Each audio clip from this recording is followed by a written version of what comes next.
With only $4 for a blind date, the maid's daughter waited alone. From the next table, the billionaire's son watched silently, until the cruel setup became clear. She had $4, a second-hand dress, and a reservation at one of the city's most exclusive restaurants. For 17-year-old Claire Donovan, a maid's daughter on scholarship, this blind date felt like a dream. It was a night her mother insisted she deserved, a night she walked 40 blocks to save the bus money for. She sat alone, clutching her $4 safety net, waiting for the popular boy who had finally noticed her. But this dream was a meticulously crafted lie. And as the minutes ticked by, another boy, a billionaire's son, watched from across the room, silently witnessing the exact moment her world would begin to unravel. And before I forget, I'd love to know where you're tuning in from. Leave a comment below, and I hope you enjoy what's next. The 17-year-old girl had exactly $4 for her first blind date. Her mother, who was a maid, had insisted she go. "You deserve one nice night, Claire," she had said, her voice warm. Claire Donovan was not so sure. She stood outside the restaurant. It was called the Mariner's Table. Heavy wooden doors, gold lettering. Soft light glowed from inside. It smelled like expensive wood and grilled fish. Claire was 17. She was a scholarship student at Ridgeway Prep. The other kids at Ridgeway had drivers. Claire took 2 buses. Tonight, she had walked. She had walked 40 blocks to save her bus money. The 4 $1 bills in her coat pocket were her only safety net. If he did not show up, she could at least buy a soda. Or maybe just take the bus home. She pushed the heavy door. A bell chimed, soft and low. A hostess in a black dress looked up. "Good evening. Reservation?" "Yes," Claire said. Her voice almost cracked. "For 2. Under. Kevin." The name felt strange on her tongue. Kevin was a senior at Ridgeway. He was popular. He had never spoken to her. Not once. Then last week, Jessica Moore, the prettiest girl in their class, had smiled at her. "Kevin thinks you're cute," Jessica had said. "He's too shy to ask you himself. He wants to take you to the Mariner's Table. Friday, 7 p.m. It had felt like a dream. Maybe things were finally changing. "Right this way," the hostess said. Claire followed her. The restaurant was quiet. People spoke in low voices. Silverware touched plates with gentle clicks. She smoothed the front of her dress. It was navy blue. Simple. It had been a gift from her mother. Her mother worked for one of the wealthiest families in the city. The dress had belonged to the family's daughter. It was last season's style. Claire's mother had been allowed to take it. It was the finest thing Claire owned. But under the restaurant's gold lights, it felt like a costume. A poor copy. She felt every eye on her. She clutched her small purse. Inside was her wallet. And inside that, a small, creased photo. It showed a young man in a soldier's uniform. Her grandfather, Arthur Donovan. He was a legendary war veteran. A hero. He was the one who told her to apply for the scholarship. "You're a Donovan, Claire Bear," he'd say, his voice rough. "We don't bow. We don't break. Hold your head high." She tried to do that now. The hostess led her to a small table. "Your date is not here yet," she said. "That's okay. I'm a little early," Claire said. It was 6:45 p.m. She sat down. The chair was covered in soft velvet. She put her purse in her lap. A waiter appeared. "May I start you with some water? Bottled or sparkling?" "Oh," Claire panicked. "Bottled water cost money. Just tap water, please. With ice. If that's okay." The waiter nodded, his smile tight. He walked away. Claire felt her face burn. She stared at the empty chair across from her. "Please show up, Kevin. Please be real." At a large table by the fireplace, Nathan Harrington stared at his water glass. He was also 17. He wore a blazer that cost more than Claire's monthly rent. His father, Robert Harrington, sat across from him. Robert was talking to 2 men in suits. They were talking about mergers, shipping lanes, interest rates. They always talked about money. Nathan felt the boredom deep in his bones. It was a cold, heavy thing. He was supposed to be here, supposed to be listening, supposed to be learning how to be a Harrington. It felt like learning to be a ghost. His father was a billionaire. The Harrington name was on museums, on libraries, on the side of the prep school Nathan attended. He was trapped by a name he never asked for. Then he saw her walk in. He watched the hostess lead her to a table. He knew her, not her name, but he knew her face. She was from his school, Ridgeway Prep. She was one of the scholarship kids, the ones who ate lunch fast and vanished, the ones who never spoke in class unless a teacher forced them. She was in his American history seminar. She always sat in the back, by the window. She wore a simple blue dress. She looked terrified, but she also looked proud. She sat with her back straight. It was a strange, powerful mix. He watched her order water. Just tap water, please. He had never heard anyone order tap water here. His father always ordered sparkling water from Italy. Nathan, are you listening? Robert Harrington's voice was sharp. Yes, sir, Nathan said. He looked back at his father. Shipping lanes. His father nodded, satisfied. He turned back to his guests. Nathan's eyes drifted back to the girl. She was pretending to look at the menu, but her eyes kept flicking to the door. 15 minutes passed. It was 7 p.m. Claire's tap water was gone. The ice had melted. She was afraid to ask for more. She checked her phone. No messages. She read the last message from Jessica. He's so excited. Have fun. Claire smiled at the message. It helped. It made it feel real. At 7:15 p.m., she sent a text to the number Jessica had given for Kevin. Hey, I'm here. At the table. No reply. She folded her napkin in her lap, then unfolded it, then folded it again. A couple sat down at the table next to hers. They ordered a bottle of wine. They were laughing. Claire felt very small. At 7:30 p.m., she called the number. It rang once, then went to voicemail. The person you are trying to reach has not set up their voicemail. A cold dread started in her stomach. The waiter came back. Is your party arriving soon, miss? We have a 7:30 reservation for this table. His smile was gone. Oh, yes. I'm so sorry, Claire said. He's running late. Traffic. I'm sure he'll be here any minute. The waiter sighed. Very well. He walked away. Nathan watched the waiter. He watched the girl's face. Her pride was cracking. He could see the panic in her eyes. Robert, one of the men said to his father. About the new zoning. Nathan tuned them out. He watched the girl. He felt a strange, cold anger. Don't do this, he thought. Don't be a jerk. Just show up. At 7:40 p.m., Claire's phone buzzed. She grabbed it, relief washing over her. She opened the message. It was from Jessica. It was a picture. Jessica, Kevin, and 3 other popular kids were crowded into a booth. They were at a pizza place. Kevin had his arm around Jessica. They were all laughing. Under the photo, a message. Oh my God, did you actually go? Claire's blood turned to ice. She could not breathe. Another message buzzed. We had to see if you'd do it. A maid's daughter at the mariner's table. That's so funny. Another. Kevin says, sorry, you're not my type. The restaurant sounds faded. The clinking glasses. The low voices. It all turned into a loud, humming static. She stared at the screen. At their laughing faces. Her eyes burned. She blinked hard. We don't bow. We don't break. Her grandfather's voice. She refused to cry. Not here. Not in this place. She straightened her spine. It was the only thing holding her up. She put the phone back in her purse. She did it slowly. Carefully. Her hands were shaking. But she would not let them see. Nathan watched her from across the room. He had not seen the text. But he saw her face. He saw the color drain away. He saw the hope vanish, like a light being switched off. He saw her jaw tighten. And he saw her sit up even straighter. It was the bravest thing he had ever seen. His father, Robert, was laughing at a joke. Absolutely, Jim. We'll hedge the funds. Nathan felt sick. Claire looked at her empty water glass. She had to leave. But she had to pay. She had ordered tap water. Was tap water free? Or would they charge her? She only had $4. She signaled the waiter. He came over, looking annoyed. Miss? I have to leave, Claire whispered. Her throat was tight. How much? How much for the water? The waiter's eyes narrowed. The water? It's just water, miss. I know. But this table is for paying customers, he said, his voice low. Claire's humiliation was complete. She felt like she was going to be sick. She fumbled in her purse. She pulled out the 4 crumpled dollar bills. Here, she said. This is all I have. I'm sorry. Nathan saw it. He saw the crumpled money. He saw the waiter's look of disgust. He stood up. Nathan, his father snapped. Sit down. We are in a meeting. Nathan ignored him. He walked past the waiter. He walked right to Claire's table. She looked up at him, her eyes wide and glassy with unshed tears. She looked broken. She started. Nathan looked at the waiter. His voice was cold. She's with me. The waiter froze.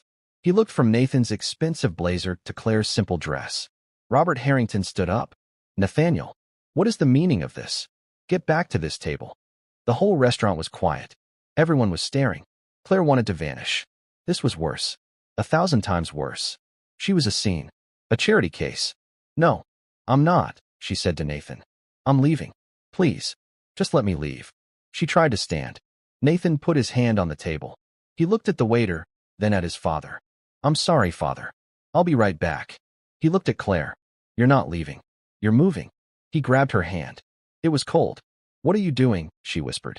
My father, Nathan said, is boring. And I'm hungry. And you still need to eat dinner. He pulled her. Gently, but firmly. He led her away from her small, sad table. He led her right past his father's shocked face. Nathaniel.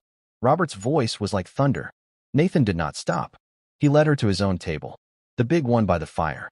He pulled out the chair next to his. Sit down, he said. I can't, she whispered. Sit. She sat. She was shaking. Nathan sat next to her. He looked at his father. He looked at the two shocked businessmen. Father. Gentlemen. Nathan said, his voice perfectly calm. This is my friend. She'll be joining us for dinner. Robert Harrington stared at his son. He looked at Claire. He saw her cheap dress. Her red-rimmed eyes. He was furious. But he was in public. He forced a smile. It looked painful. Of course. Welcome. The waiter rushed over. He put a new napkin down for Claire. He filled her water glass. With bottled water this time. Claire stared at the table. She could not look at anyone. So, Nathan said, as if nothing had happened. You were saying something about shipping lanes, father? Robert Harrington's forced smile was a cold, tight line. He looked at his son. He looked at the girl. The two businessmen, Jim and Mark, looked at their plates. The conversation about zoning had stopped. The air at the table was thick. Claire felt like she was underwater. The sounds were muffled. Her heart beat a heavy, slow drum against her ribs. She was sitting at a billionaire's table. She was wearing a second-hand dress. She had $4 in her pocket. And she had just been the victim of a cruel, cruel joke. Nathan seemed untouched by the silence. He acted as if this was normal. As if he invited strange, humiliated girls to his father's business dinners all the time. A new waiter, not the one who had shamed her, appeared. He was older, with a kind face. He quickly set a new place for Claire. May I get you the menu, miss? He asked. No, Nathan said, his voice easy. She's having what I'm having. The salmon. Medium. And another sparkling water. Very good, Mr. Harrington, the waiter said. He vanished. Claire stared at the white, empty plate in front of her. She wanted to slide under the table. Mr. Harrington. Of course. This was Nathan Harrington. She knew the name. Everyone at Ridgeway Prep knew the name. The Harringtons were Ridgeway Prep. They had funded the new library, the science wing, the gymnasium. He was not just rich. He was a different species. And he had just dragged her into his family's den. Robert Harrington steepled his fingers. He placed them on the white tablecloth. He observed Claire. He was not just angry. He was assessing. He looked at her simple dress, her scraped-back blonde hair, her hands, which were clenched together in her lap. So, miss? Robert's voice was smooth, like oil. Claire swallowed. The lump in her throat felt like glass. She looked at him. She would not be weak. Not now. We don't bow. We don't break. Donovan, sir, she said. Her voice was quiet, but it was clear. Claire Donovan. Donovan. Robert tested the name. You attend Ridgeway, I presume? With my son. He knew she did. He was testing her. He was seeing if she would lie. Yes, sir, Claire said. On a scholarship. She said the word scholarship like a shield. It was the truth. It was her armor. It was the one thing that proved she belonged there, even if she was different. Nathan glanced at her. A flash of something, respect, crossed his face. Robert's smile did not change, but his eyes grew colder. A scholarship. How admirable. He said, admirable, as if it were a rare, slightly sad disease. Jim, one of the businessmen, cleared his throat. He was desperate to change the subject. Robert, as I was saying about the Port Authority, the zoning is... In a moment, Jim, Robert said. He never took his eyes off Claire. I'm just getting to know my son's guest. He turned his full attention back to her. It felt like a spotlight. Hot and blinding. And your parents, Miss Donovan? What is it they do? This was it. This was the question. The one that separated her from everyone else at Ridgeway. The one that defined her. Nathan tensed beside her. Father, that's not. I'm asking the young lady, Nathaniel, Robert said. Claire looked down at her plate. She saw her mother's hands. Red, chapped from cleaning solutions. Tired. She saw her mother getting up at 5 a.m. to catch the first bus. She saw her mother packing Claire's lunch, always making sure Claire had an apple, even if it meant she didn't have one. The shame was instant, and it was overwhelming. Then she felt something else. A hot, sharp anger. She was the daughter of a good woman, a hard-working woman. She lifted her chin. She looked Robert Harrington right in the eye. "My mother is a maid, sir," she said. "She works for the Wallace family, on the East Side." The silence that followed was absolute. Jim and Mark stared at their water glasses. They seemed to be trying to disappear. Nathan closed his eyes for a brief second. Robert Harrington's mask finally slipped. A small, almost invisible muscle twitched in his jaw. He finally understood. This was not a game. This was not a rebellious girlfriend from a poorer, rich family. His son had brought the daughter of a servant to his table. In public. During a business meeting. "I see," Robert said. The waiter returned. He placed a large, beautiful plate in front of Claire. A piece of salmon sat on a bed of green vegetables. It smelled like lemon and herbs. It was the most expensive-looking food she had ever seen. She knew, with certainty, that she would not be able to eat a single bite. "This is ridiculous," Nathan said. His voice was low and angry. He was not looking at Claire. He was looking at his father. "Nathaniel," Robert warned. "You invite me to these lessons," Nathan said. "You tell me to listen. Then you do this. You interrogate her." "I am having a conversation," Robert said. "No," Nathan said. "You're not. You're passing judgment." Claire felt she was watching a tennis match between two lions. She could not stay. She could not be the reason for this. She had faced the humiliation from Kevin and Jessica. She would not now sit here and be inspected. She put her napkin on the table. Gently. "Thank you for this," she said. Her voice was shaking, but she held it steady. "It's a beautiful meal, but I have to go." She stood up. The velvet chair scraped quietly. Robert looked annoyed. "Sit down, young lady. You haven't eaten." It was a command.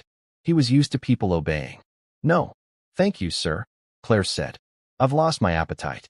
Nathan stood up with her. "I'll walk you out." "Nathaniel. Sit down." Robert's voice was not a request. It was thunder. The entire restaurant was watching them now.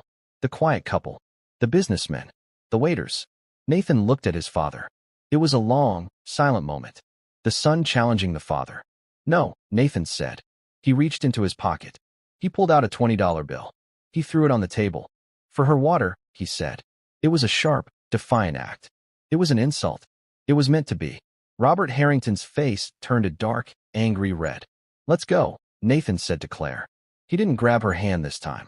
He just put his hand on the small of her back. He guided her. He shielded her. He walked her through the maze of tables, past the staring faces, past the hostess, who looked terrified. He pushed the heavy wooden door. The cold night air hit Claire's face. It felt like waking up. She stumbled onto the sidewalk. She took a deep, ragged breath. The air smelled like car exhaust and the city. It was real. She was shaking, but it was not with fear anymore. It was with anger, a deep, burning rage. She turned on him. "You shouldn't have done that," she said. Nathan looked confused. "What? Get you out of there?" "All of it," Claire said. Her voice was low, but fierce. "Sitting me at that table. The salmon. The $20. You didn't have to do that." "I was trying to help," Nathan said. He was defensive. "That waiter was, my father was." "You made it worse," she said. "You made me a spectacle. Your charity case. You brought the poor little maid's daughter to your father's table so you could feel good. So you could what? Rebel." Nathan was stung. He had never been spoken to this way. "No. I saw you. They were horrible to you." "They were horrible," Claire agreed. "And I was handling it. I was going to leave. I was fine. Then you saved me. You know what you did? You just proved what they said. That I don't belong. I'd rather have left with my pride." "Your pride," Nathan said. "They were making you cry." "I was not crying," she snapped. "And I had $4. I was going to pay for my water and leave." This stopped him. "You had $4. "Yes. 4. And I was going to walk home. And it was going to be my story. My problem. You made it your story. You made me something to be passed between you and your father." She was so angry she could barely see straight. She clutched her small purse. "I don't need a Harrington to save me," she said. She turned and began to walk. Fast. Her cheap shoes clicked on the pavement. "Wait." Nathan called. Where are you going? Home. She called back, not stopping. It's late. Let me get my driver. He'll take you. Claire stopped. She spun around. The streetlight caught her face. She looked like a warrior. No, she said. No drivers. No Harringtons. No more. Stay away from me. She turned and started walking again. This time, she ran. She ran until she turned the corner. She did not look back. Nathan stood on the sidewalk for a long time. The cold wind felt strange. He was confused. He was angry. And, more than anything, he was impressed. She was terrified. She was humiliated. But she was not weak. She had more strength in her small, shaking body than his father's 2 business partners combined. Stay away from me.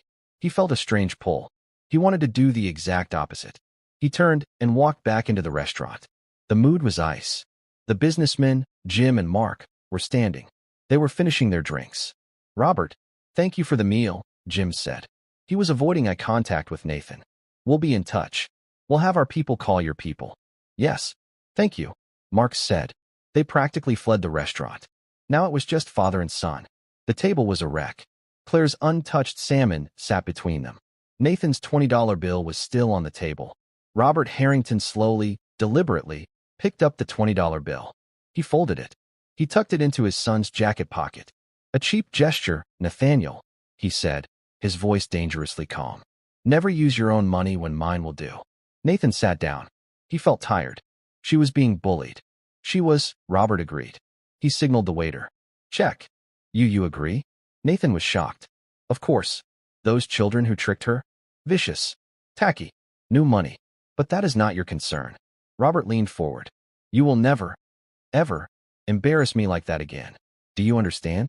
You were embarrassing her, Nathan shot back. Her? The maid's daughter? Robert almost laughed. Do you have any idea what you've done? You brought that into a meeting. My meeting. You showed weakness. You showed sentiment. In business, sentiment is a cancer. You cut it out. It wasn't sentiment, Nathan said. It was decency. Robert's smile was thin. Decency. Decency is a luxury we cannot afford, son. Not when we are building things. Let me teach you the real lesson. The world is built on power. The strong take. The weak are taken from. Your job, your only job, is to be strong. Your job is not to carry the weak on your back. He paused, his eyes drilling into his son. Especially not her kind. Nathan stared at his father. The gap between them felt vast. They were speaking 2 different languages. Her name is Claire Donovan, Nathan said quietly. It doesn't matter. Her grandfather is Arthur Donovan. Robert paused. He was signing the credit card slip. His pen stopped moving. He looked up. The name registered. The war hero. The one from the 82nd. Yes, Nathan said. Robert finished signing his name. He capped his expensive pen. A pity. All that courage, and it ends up in a maid. And a granddaughter who lets herself be the butt of a joke at a restaurant she can't afford. He stood up. Stay away from her, Nathan. I mean it. She is a distraction. She is trouble. She is beneath you. Nathan said nothing. He watched his father walk away. He looked at the empty chair where Claire had sat. Her untouched plate. Stay away from me. Stay away from her. It was the first time in his life that Nathan Harrington felt truly, deeply defiant. Claire did not run for long. She ran until the burning in her lungs and the ache in her eyes forced her to stop. She leaned against a cold lamppost, 2 blocks from the restaurant. She was in the rich part of town, the part she cleaned, the part she went to school in, the part where she would never, ever belong. She took a breath. And another. The night air was sharp. We don't bow. We don't break. Hold your head high. Her grandfather's voice. It was her bedrock. She stood up straight. She had 40 blocks to walk. She had walked it before. She would walk it again. She clutched her purse. The $4 were still inside. She had not spent them. She had not taken the billionaire's charity. She had not eaten their food. She had walked out. She put one foot in front of the other. The city changed around her. The quiet, tree-lined streets with their wide, glowing windows turned into avenues. The avenues turned into crowded, noisy streets. The boutiques with French names turned into bodegas and laundromats. The air smelled different. It smelled like exhaust, fried food, and home. She passed the bus stop. A bus hissed to a stop, its doors opening. She could get on. She had the $4. She kept walking. She needed the walk. The humiliation from Jessica and Kevin felt like a stain. The pity from Nathan Harrington felt like a burn. The anger from his father felt like a cage. Walking was motion. Walking was purpose. Walking meant she was deciding where she went. 45 minutes later, she reached her building. It was brick. 5 stories. The lobby was clean, but the yellow paint was peeling. It smelled like bleach and old carpet. She walked up the 3 flights of stairs. Her legs ached. She opened the door to apartment 3B. The tiny apartment was dark, except for the blue light of the television. The sound was low. A game show. Her mother, Mary Donovan, was asleep on the sofa. She was still in her gray and white maid's uniform. Her shoes were on the floor by her feet. An empty mug was on the small table next to her. Mary had worked a double shift. She had cleaned the Wallace's house all day. Then she had served at their dinner party all night. Also, Claire could have a navy blue dress. Also, Claire could go on a date that was a lie. A wave of love, so fierce it hurt, washed over Claire. She went to the small linen closet. She took out a worn, knitted afghan. She unfolded it and gently, so gently, draped it over her mother. Mary stirred, but didn't wake. She just sighed, a sound of pure exhaustion. Claire stood and watched her for a moment. This was her world. This was her reality. It was hard. It was tired. But it was real. She turned to go to her room. Claire Bear? That you? The voice was rough, like gravel. It came from the back bedroom. Claire went to the door. Hi, Grandpa. I'm home. She stepped inside. The room was small. It held a twin bed, a metal dresser, and a wheelchair. Arthur Donovan was sitting in the wheelchair by the window, looking out at the brick wall of the next building. He was a thin man, but his shoulders were still strong. His white hair was cut short. His eyes, even in the dark, were sharp. They missed nothing. He had been in that chair for 20 years. But he was the strongest man Claire had ever known. You're late, he said. He wheeled himself around. How was the date? With the boy. Kevin. Claire's face crumpled. She had held it together on the street. She had held it together in the lobby. She had held it together for her mother. She couldn't hold it in front of him. She sat on her small bed, and she told him everything. She told him about Jessica's texts, the laughing photo, the empty chair, the waiter with the tight smile, the tap water, the $4. And then she told him about Nathan Harrington, the billionaire's son. She told him about being dragged to the big table. The questions from the father. My mother is a maid, sir. The untouched salmon. The $20 bill. She told him about walking out. About yelling at Nathan on the sidewalk. She told him everything. When she was finished, the room was quiet. She was crying now, silent tears of shame and anger. Arthur Donovan was not looking at her with pity. His face was hard. His jaw was set. He wheeled his chair closer. He put his large, wrinkled hand on her knee. You're a Donovan, he said. His voice was a low rumble. We have a proud name. We served.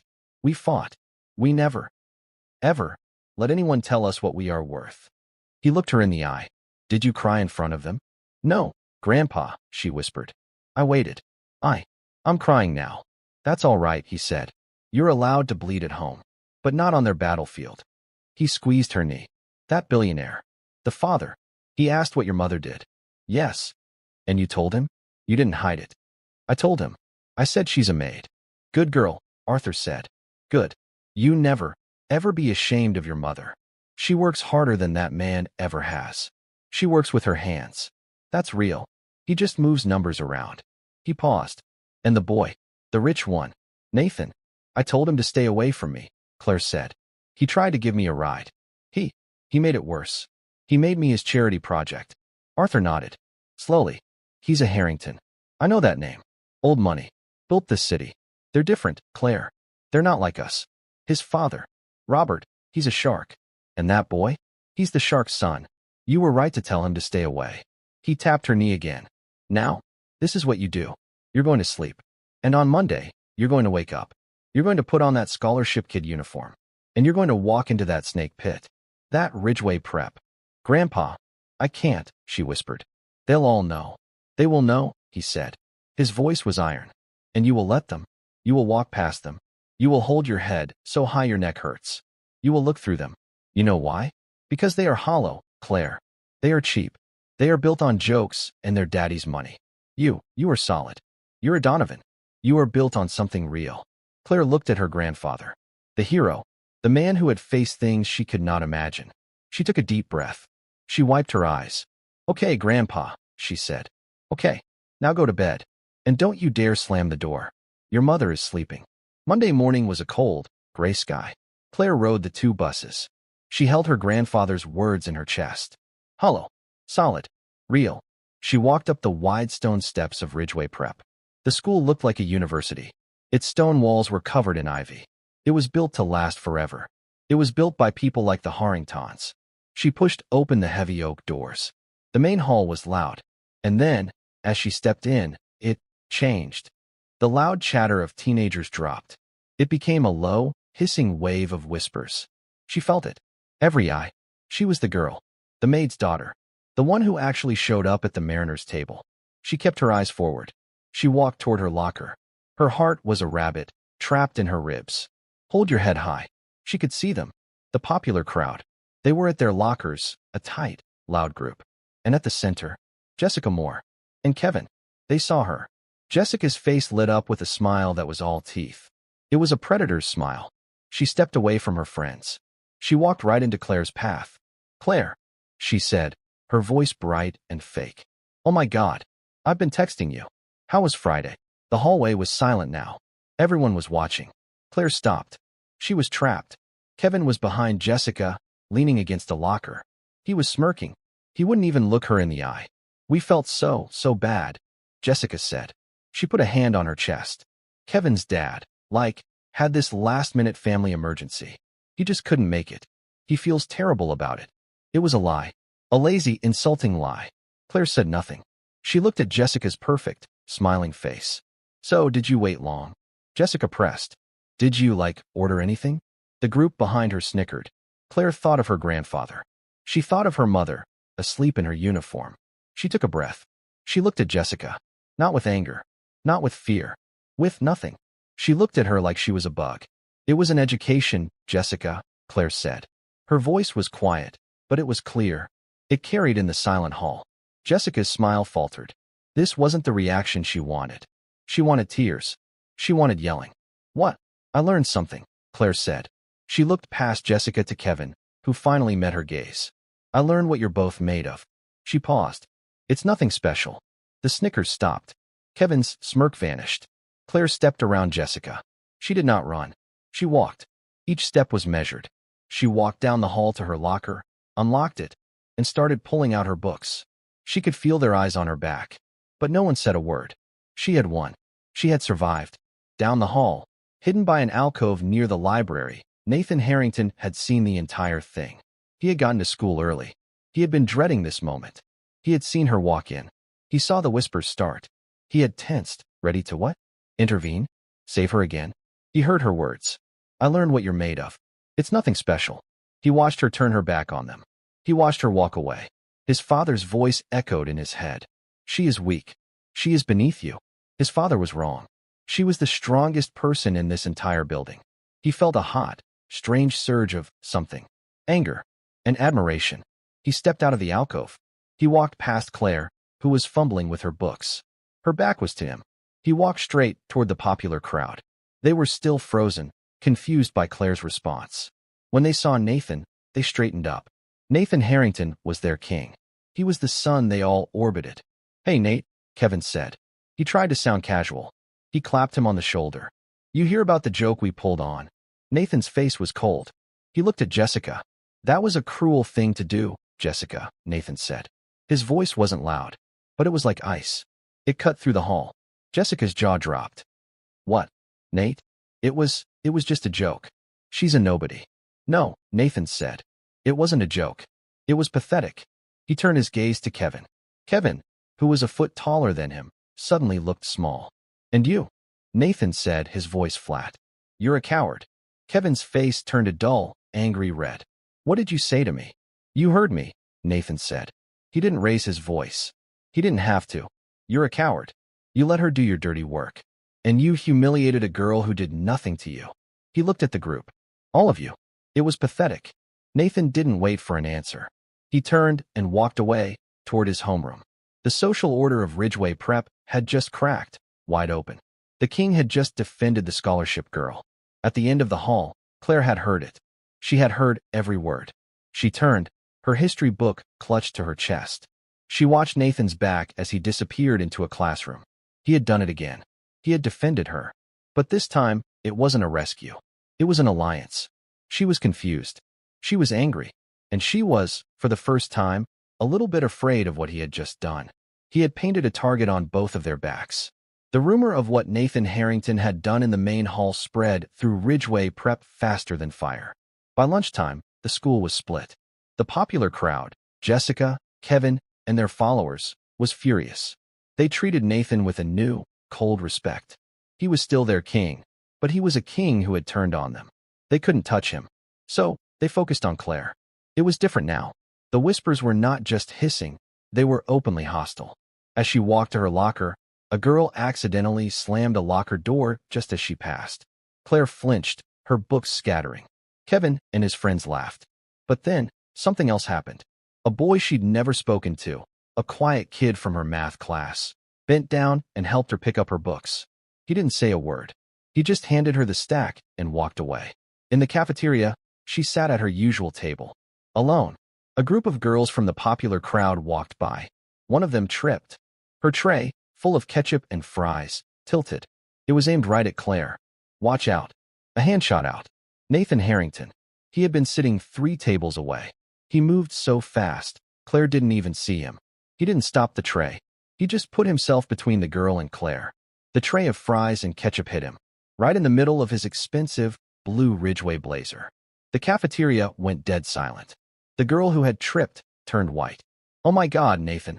I'm so sorry, Nathan didn't even look at her. He just picked a fry off his lapel. He looked at it. Then he looked at Kevin, who was watching from across the room. You missed, Nathan said. He took off his blazer. He tossed it onto the empty chair.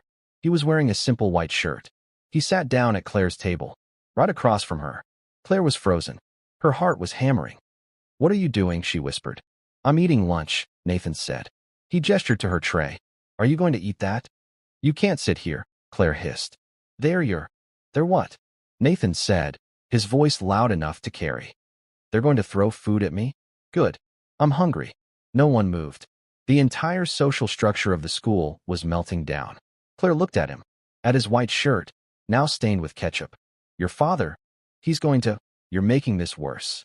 My father, Nathan said, hates this blazer. He's probably glad. He looked at her. You have to eat, Donovan, or they win. Eat your lunch. Claire looked down at her sandwich. She was shaking, but he was right. Slowly, she picked it up. She took a bite. Nathan nodded. He didn't have any food. He just sat there, a king in a stained shirt, sitting at the scholarship table. He was a guard, a silent, defiant guard. He didn't speak to her for the rest of lunch. He just sat, and for the first time, no one bothered her. They just stared. The library was Claire's only safe place. It had high ceilings and smelled like old paper and floor wax. The rule of silence was the only rule that everyone at Ridgeway respected. She went there during her free period. She needed to escape the eyes, the whispers, the sudden, terrifying protection of Nathan Harrington. She hid in the American history aisle. She was working on a paper. She needed a book from the top shelf. The Great Gatsby. She stood on her toes, her fingers just brushing the spine. It was a book about a poor man staring at a rich girl across the water. It felt too real. A hand reached over her head. It was long, with a simple, expensive watch on the wrist. It wasn't Nathan. She turned. It was a teacher, Mr. Harrison, her American history teacher. He was a young, sharp man who loved debates. Fitzgerald, he said, handing her the book. A classic. He understood money. Thank you, sir, Claire said, taking it. Mr. Harrison leaned against the shelf. He crossed his arms. You've had a rough couple of days, Miss Donovan. Claire tensed. I'm fine, sir. You are, he agreed. You're one of my best students. You have a voice. A real one. Don't let these children take that from you. I'm trying. I know. I also know that Mr. Harrington has appointed himself your bodyguard. Claire blushed. I didn't ask him to. He doesn't seem like the kind of person who waits for permission, Mr. Harrison observed. It's interesting. He smiled, a small, quick smile. It's all very Gilded Age. The new money, the old money, and the scholar. You 3 could be a novel. He was talking about her, Nathan, and Jessica. I just want to be left alone, Claire said. That's the one thing you won't be, I'm afraid, Mr. Harrison said. Not anymore. But you're not alone in the other sense, either. The faculty, we see what's going on. We know who you are. Keep your head up. And keep handing in good work. He nodded and walked away. Claire stood there, clutching the book. He hadn't pitted her. He had encouraged her. He had called her a scholar. She felt a small, hard kernel of hope. That afternoon, Claire was called to the headmaster's office. This was it. Her scholarship. Her mother's job. It was all over. Her grandfather's words, hold your head high. She held on to them like a life raft. She walked in. Headmaster Davies was a thin man with a kind, worried face. Miss Donovan, please sit. You are not in trouble, he said immediately. Claire sat. She didn't believe him. I have had a very clear communication from Mr. Robert Harrington. Claire's blood ran cold. The father, the shark. He wants me expelled, doesn't he? She said. It wasn't a question. What? No. Good heavens, no. Mr. Davies looked genuinely shocked. Quite the opposite. Mr. Harrington, he was very clear. He is displeased. With me? No, Miss Donovan. With the situation. With Miss Moore. With Mr. Fletcher. With the disruption to his, how did he put it? The school's academic atmosphere. Mr. Davies folded his hands on his desk. Mr. Harrington called me this morning. He said, and I quote, that Donovan girl is on a full scholarship for a reason. See to it that she is left alone to do her work. He has made it abundantly clear to the entire board, including Mrs. Moore and Mr. Fletcher's parents, that any further harassment of you will be met with his full displeasure. Claire was stunned. He's protecting me? Mr. Harrington is not protecting you, Miss Donovan, Mr. Davies said gently. He looked sad. He is protecting his son. He is protecting the school's reputation. He is cleaning up a mess. He does not want a scandal. He does not want his son distracted by this. He meant her. She was this. You are, in effect, to be left alone, the headmaster continued. By everyone. Consider yourself in a very strange, very safe, very cold bubble. Claire left the office. She walked through the halls. It was true. The whispers stopped. People looked at her, then quickly looked away. They were afraid. She wasn't being expelled. She was safe. It was the most humiliating feeling of all. She was not a person. She was a problem that Robert Harrington had solved. He had insulted her. He had dismissed her. And now, with a single phone call, he had put her in a glass case. She felt like one of the butterflies pinned to a board in the science lab. The next day, in American history seminar, Mr. Harrison was grinning. All right, class. Time for the final project. This will be 40% of your grade. A 20-page paper and a 30-minute presentation. The topic, Class and Conflict in Modern America. A collective groan went up. And, Mr. Harrison said, his grin widening, you will be working in pairs. I have chosen the pairs. 2. Encourage new perspectives. He posted the list on the overhead projector. The class leaned in. Claire scanned the list. Moore, Jessica and Fletcher, Kevin. Of course. Then she saw her name. Donovan, Claire and Harrington, Nathan. She stopped breathing. It had to be a mistake. A cruel joke. She looked across the room. Nathan was already looking at her. His face was a mask of cold fury. He was not looking at her. He was looking at Mr. Harrison. He knew. This was not an accident. This was Mr. Harrison, the teacher who loved interesting Gilded Age novels, throwing a match on the gasoline. The bell rang. The class erupted, students moving to find their partners. Claire was frozen. Nathan stood up. He slung his bag over his shoulder. He walked over to her desk. The students streaming out of the room gave them a wide berth. They were the two poles of the new Ridgeway universe. He thinks he's clever, Nathan said. His voice was tight. This is impossible, Claire said. She felt sick. Your father. I'm supposed to be left alone. Nathan's eyes narrowed. My father. He called the school, didn't he? He told them to make everyone stop. He's handling it, Nathan said. He kicked at a desk. He was furious.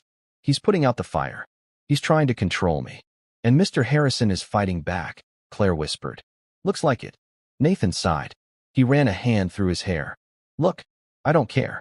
About my father. About Harrison. About any of them. But I do care about the 40%. And so do you. He was right. Her scholarship. She could not get a B. I can't go to your house, she said immediately. I wouldn't ask you to, he said. My father, it wouldn't be good. And you can't come to mine. She thought of the tiny apartment, her mother on the couch, her grandfather in the wheelchair. The shame was instant and hot. Fine, Nathan said. The public library. Downtown. Saturday. 10 a.m. We'll plan the whole thing. We'll get it done fast. He looked at her. We're partners, Donovan. That's all. This is just a grade. Just a grade, she repeated. Be there, he said. He walked out, leaving her alone in the classroom. She put her head down on the desk. Her safe, cold bubble had just burst. Her number one enemy had just made her safe. And her only ally was now her project partner. Her grandfather's voice came back to her. You're a Donovan. You're solid. You're real. She stood up. She packed her bag. She would go to the library. She would get her A. And she would never, ever speak to Nathan Harrington again after it was done. Saturday was bright and cold. The downtown public library was a huge, old building made of marble. It was a palace for everyone. Claire arrived at 9:55 a.m. She found a large oak table in the main reading room. The ceiling was painted with clouds. The only sound was the rustle of newspapers and the quiet thud of books being closed. Nathan arrived at 10 a.m. on the dot. He did not look like a Ridgeway prep student. He wore simple jeans, a gray sweater, and a plain black coat. He carried a leather messenger bag. He looked like a normal college kid. He sat down across from her. The table was wide. It felt like a barrier. Donovan, he said. Harrington, she replied. They sat in silence for a long moment. Okay, Claire said. She pulled out a notebook. She was all business. A 20-page paper. 40%. We need an A. We'll get an A, Nathan said. He pulled out his own laptop. I've been thinking about the outline, Claire said. She pushed the notebook toward him. We can't just talk about, rich and poor.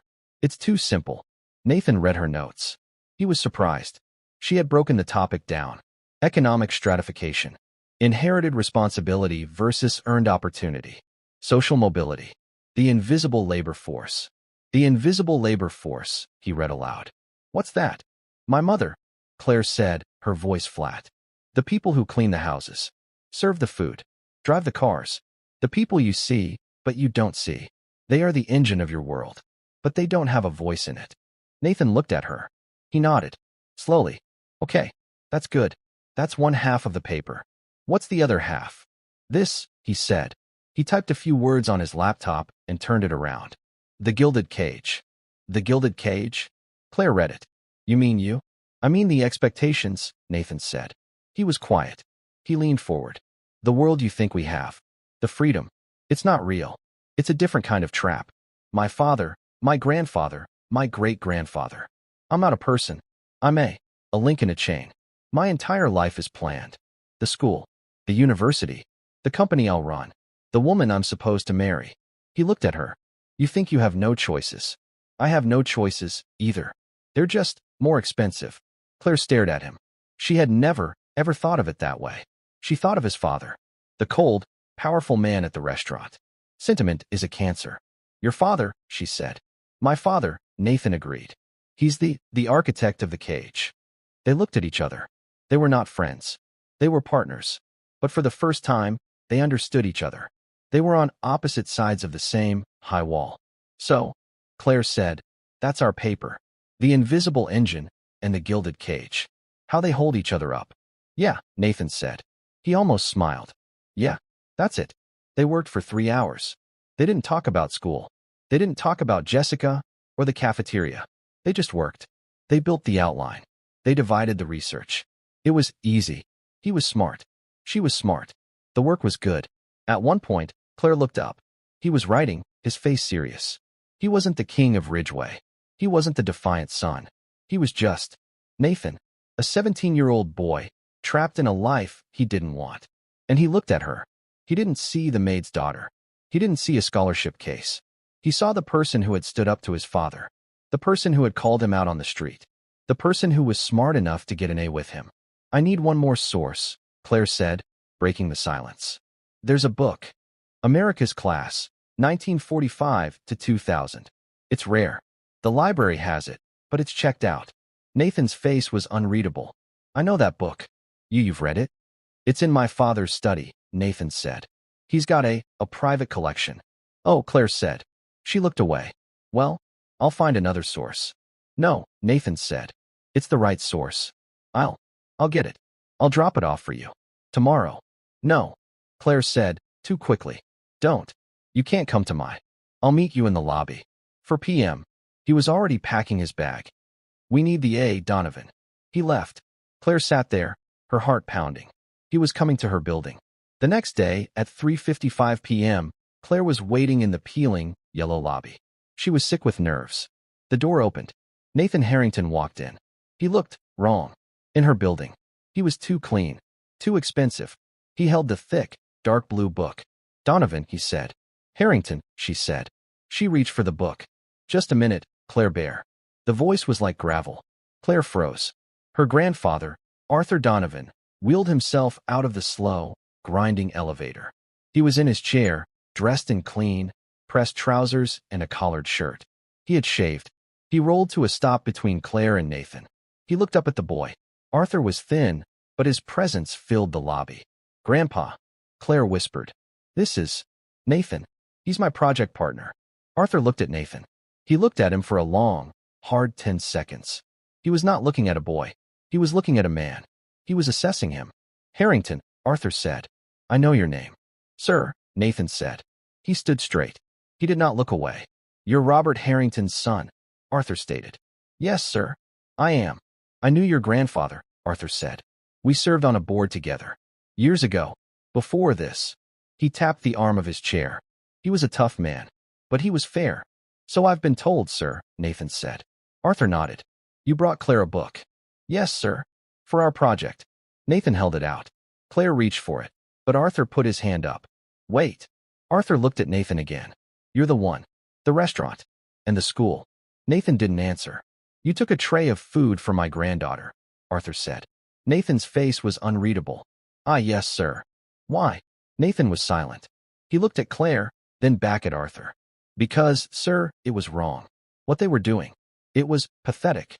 He used his own word. Arthur stared at him. The old man's eyes were sharp. They saw everything. You're right, Arthur said. It was. But you embarrassed your father. You stood against your own people. They're not my people, sir, Nathan said quietly. The lobby was silent. Arthur Donovan held out his hand. Give me the book, son. Nathan placed the heavy book in the old soldier's hand. Arthur held it. Then he held it out to Claire. Take the book, Claire Bear. You and this boy, you go get that A. He looked back at Nathan. Thank you for the book, Mr. Harrington.